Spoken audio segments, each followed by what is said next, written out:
In today's video, I'm going to teach you how to lower and increase audio volume in Shotcut. Whether your audio is too quiet or a little too loud, this quick method will help you get it just right so your project sounds clean and consistent.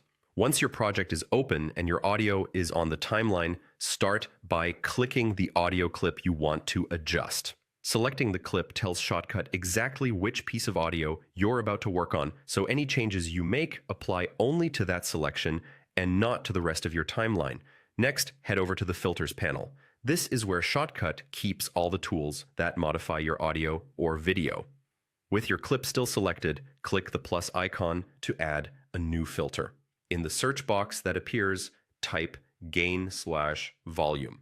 This is the filter that directly controls how loud or soft your audio is. Go ahead and add it to your clip.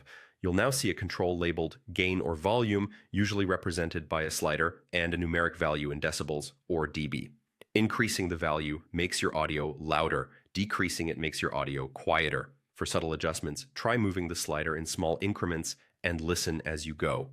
A change of 1 to 3 dB is noticeable without being extreme, while bigger changes can drastically alter your levels.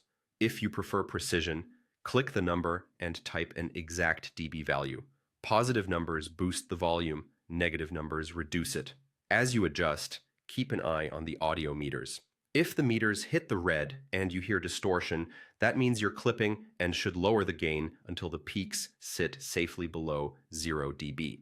If your audio is very quiet, bring it up gradually, and consider that making something too loud can introduce noise.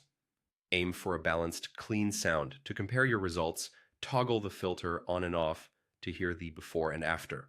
This is a simple way to confirm that your adjustment is helping rather than hurting the mix. When it sounds good to you, you're done. That's all there is to lowering or increasing audio volume in Shotcut. Select your clip, open filters, add the gain volume filter, and adjust to taste. If you found this tutorial helpful, leave a comment, hit like, subscribe to the channel, and turn on the notification bell so you don't miss future tips. Thanks for watching, and happy editing.